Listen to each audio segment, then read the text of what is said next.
लेगी और सागर को खोज ही लेगी। न किसी पुलिस वाले से पूछेगी, न किसी पुरोहित से पूछेगी कि सागर कहाँ है। देखा किसी गंगा को चौरस्ते पर खड़े होकर पूछते कि सागर कहाँ है?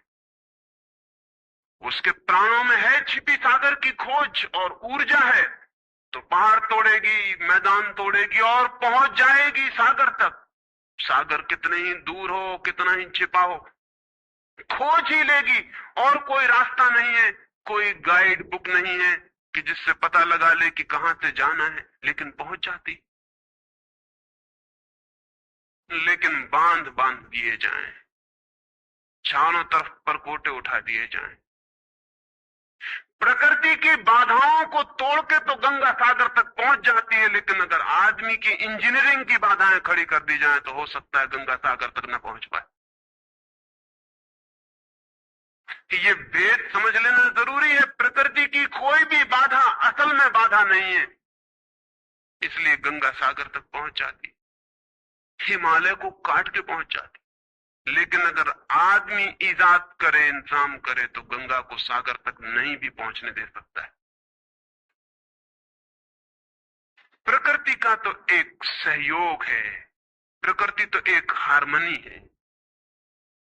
वहां जो बाधा भी दिखाई पड़ती है वो भी शायद शक्ति को जगाने के लिए चुनौती है। वहां जो विरोध भी दिखाई पड़ता है वो भी शायद भीतर प्राणों में जो छिपा है उसे प्रकट करने के लिए बुलावा है। वहां शायद कोई बाधा नहीं। वहां हम बीज को दबाते हैं जमीन में, दिखाई पड़ता है कि जमीन की एक परत बीज के ऊपर पड़ी है, बाधा दे रही, लेकिन वो बाधा नहीं दे रही। अगर वो परत ना होगी तो बीज अंकुरित भी नहीं हो पाए। ऐसे दिखाई पड़ता है कि एक परत जमीन की बीज को नीचे दबा रही है, लेकिन वो परत दबा इसलिए रही है ताकि बीज दबे, गले और टूट जाए और अंकुर बन जाए। ऊपर से दिखाई पड़ता है वो जमीन बाधा दे रही, लेकिन वो जमीन मित्र है और सहयोग कर रही बीज को प्रकट करने में। प्रकृति तो एक हार्मनी है, एक संगीतपूर्ण लयबद्धता है। लेकिन आदमी ने जो जो निसर्ग के ऊपर इंजीनियरिंग की है, जो जो उसने अपने यांत्रिक धारणाओं को ठोकने की और बिठाने की कोशिश की है, उससे गंगाएं रुक गई हैं, जगह जगह अवरुद्ध हो गई। और फिर आदमी को दोष दिया जाता है। किसी बीज को दोष देने की जरूरत नहीं है। अगर वो पौधा न बन पाए तो हम कहेंगे कि जमीन नहीं मिली होगी, ठीक, पानी नहीं मिला होगा, ठीक, सूरज की रोशनी नहीं मिली होगी, ठीक। लेकिन आदमी के जीवन में खिल न पाए फूल प्रेम का तो हम कहते हैं तुम हो जिम्मेवार। और कोई नहीं कहता कि भूमि ना मिली होगी, ठीक, पानी ना मिला होगा, ठीक, सूरज की रोशनी ना मिली होगी, ठीक। इसलिए यह आदमी का पौधा अवरुद्ध रह गया, विकसित नहीं हो पाया, फूल तक नहीं पहुंच पाया। मैं आपसे कहना चाहता हूं कि बुनियादी बाधाएं आदमी ने खड़ी की हैं। प्रेम की गंगा तो बह सकती है और परमात्मा के सागर तक पहुंच सकती है। आदमी बना उसलिए है कि वो बहे और प्रेम बहे और परमात्मा तक पहुंच जाए। लेकिन हमने कौन सी बाधाएं खड़ी कर दी? पहली बात, आज तक मनुष्य की सारी संस्कृतियों ने सेक्स का, काम का, वासना का विरोध किया है। इस विरोध ने मनुष्य के भीतर प्रेम के जन्म की संभावना तोड़ दी, नष्ट कर दी। इस निषेध ने, क्योंकि सच्चाई यह है कि प्रेम की सारी यात्रा का प्राथमिक बिंदु काम है, सेक्स है। प्रेम की यात्रा का जन्म गंगोत्री, जहां से गंगा पैदा होगी प्रेम की, वो सेक्स है, वो काम है। और उसके सब दुश्मन है, सारी संस्कृतियां और सारे धर्म और सारे गुरु और सारे महात्मा। तो गंगोत्री पर ही चोट कर दी, वहीं रोक दिया। पाप है काम, अधम है काम, जहर है काम।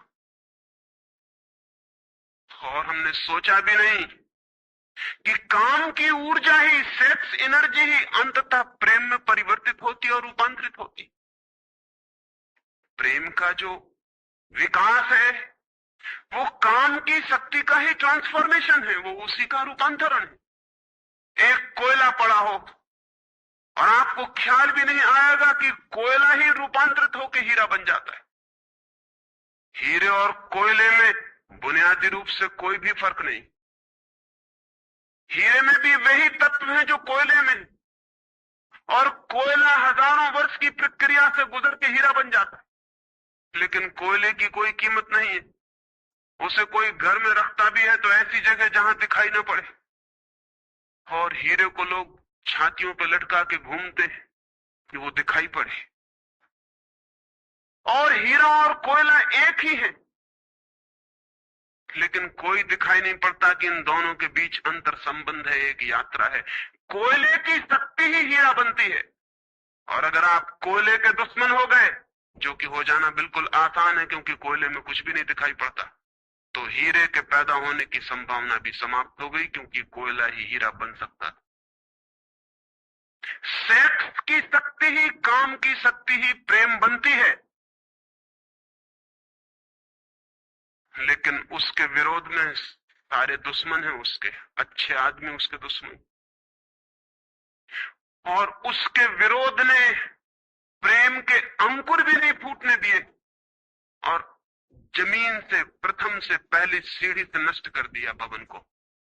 फिर वो हीरा नहीं बन पाता कोयला, क्योंकि उसके बनने के लिए जो स्वीकृति चाहिए, जो उसका विकास चाहिए, जो उसको रूपांतरित करने की प्रक्रिया चाहिए, उसका सवाल ही नहीं उठता। जिसके हम दुश्मन हो गए, जिसके हम शत्रु हो गए, जिससे हमारी द्वंद्व की स्थिति बन गई और जिससे हम निरंतर लड़ने लगे, अपनी ही शक्ति से आदमी को लड़ा दिया गया है, सेक्स की शक्ति से आदमी को लड़ा दिया गया है।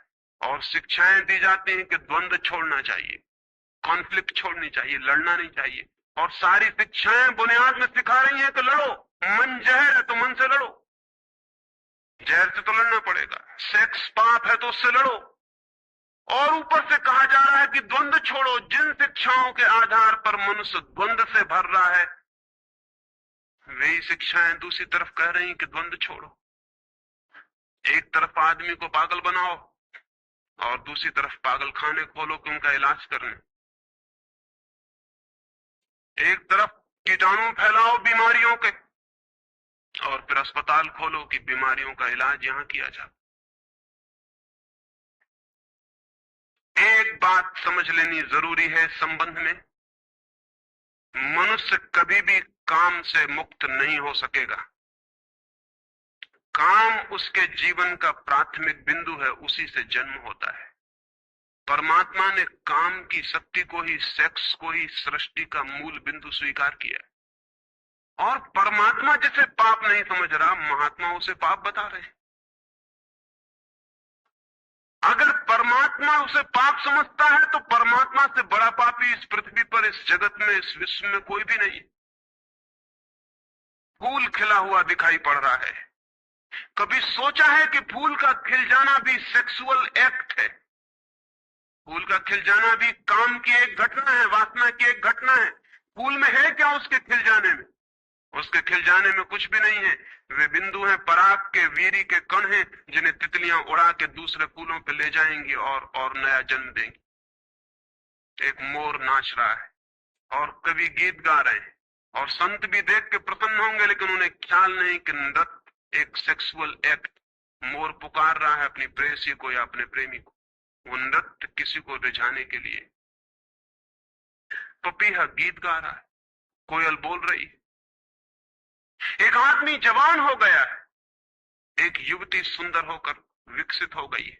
वो सब की सब सेक्सुअल एनर्जी की अभिव्यक्तियां, वो सब का सब काम का ही रूपांतरण, वो सब का सब काम की ही अभिव्यक्ति, काम की ही अभिव्यंजना है। सारा जीवन, सारी अभिव्यक्ति, सारी फ्लावरिंग काम की है। और उस काम के खिलाफ संस्कृति और धर्म आदमी के मन में जहर डाल रहे हैं, उससे लड़ाने की कोशिश कर रहे हैं। मौलिक शक्ति से मनुष्य को उलझा दिया है लड़ने के लिए, इसलिए मनुष्य दीनहीन, प्रेम से रिक्त और खोथा और नाकुछ हो गया है।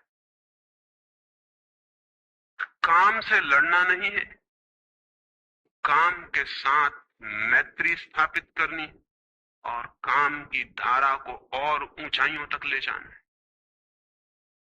किसी ऋषि ने किसी वधू को, 9 वर और वधू को आशीर्वाद देते हुए कहा था कि तेरे 10 पुत्र पैदा हों और अंततः तेरा पति तेरा 11वां पुत्र हो जाए।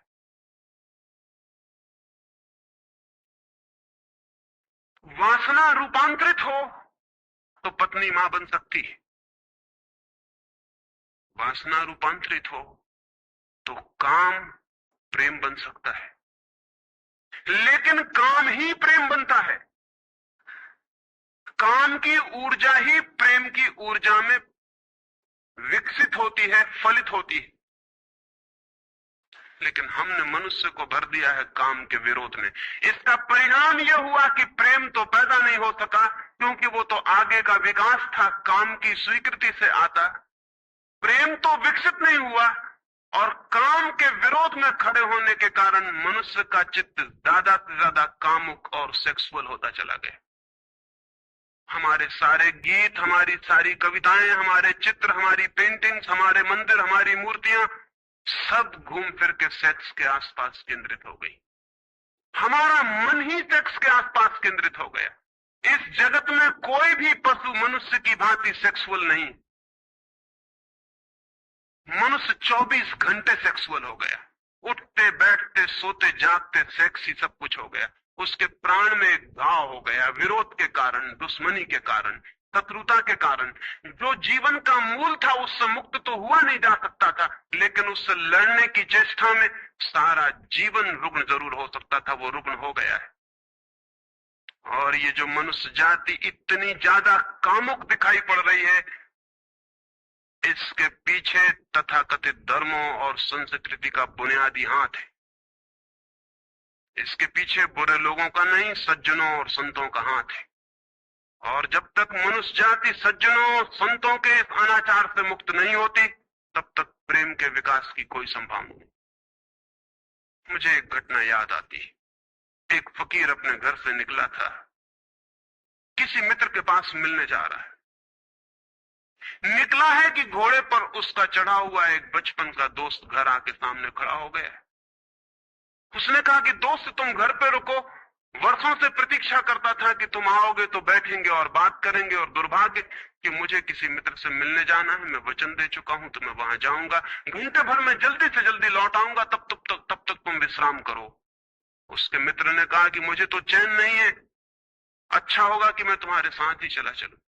लेकिन उसने कहा कि मेरे कपड़े सब गंदे हो गए धूल से रास्ते की, अगर तुम्हारे पास कुछ अच्छा कपड़ा हो तो मुझे दे दो, तो मैं डाल लूं और साथ हो जाऊं। निश्चित था उस फकीर के पास किसी सम्राट ने उसे एक बहुमूल्य कोट, एक पगड़ी और धोती भेंट की थी। उसने संभाल के रखी थी, कभी जरूरत पड़ेगी तो पहनूंगा। वो जरूरत नहीं आई थी, निकाल के ले आया खुशी में। मित्र ने जब पहन ली तब उसे थोड़ी ईर्ष्या पैदा हुई। मित्र ने पहन के तो मित्र सम्राट मालूम होने लगा। बहुमूल्य कोट था, पगड़ी थी, धोती थी, शानदार जूते थे, और उसके सामने वो फकीर बिल्कुल ही नौकर चाकर दीनहीन दिखाई पड़ने लगा। उसने सोचा है तो बड़ा मुश्किल हुआ है, तो बड़ा गलत हुआ। जिनके घर में ले जाऊंगा ध्यान इस पर जाएगा, मुझ पर किसी का भी ध्यान जाएगा नहीं। अपने ही कपड़े, और आज अपने ही कपड़ों के कारण मैं दीनहीन हो जाऊंगा। लेकिन बार बार मन को समझाया कि मैं फकीर हूं, आत्मा परमात्मा की बात करने वाला, क्या रखा है कोट में पगड़ी में, छोड़ो, पहने रहने तो कितना फर्क पड़ता है। लेकिन जितना समझाने की कोशिश की कि कोट पगड़ी में क्या रखा है, कोट पगड़ी ही उसके मन में घूमने लगी। मित्र दूसरी बात करने लगा, लेकिन वो भीतर तो, ऊपर तो कुछ और दूसरी बातें कर रहा है, लेकिन वहां उसका मन नहीं है, भीतर उसे बस कोट और पगड़ी। रास्ते पर जो भी आदमी देखता है उसको कोई भी नहीं देखता, मित्र की तरफ सबकी आंखें जाती।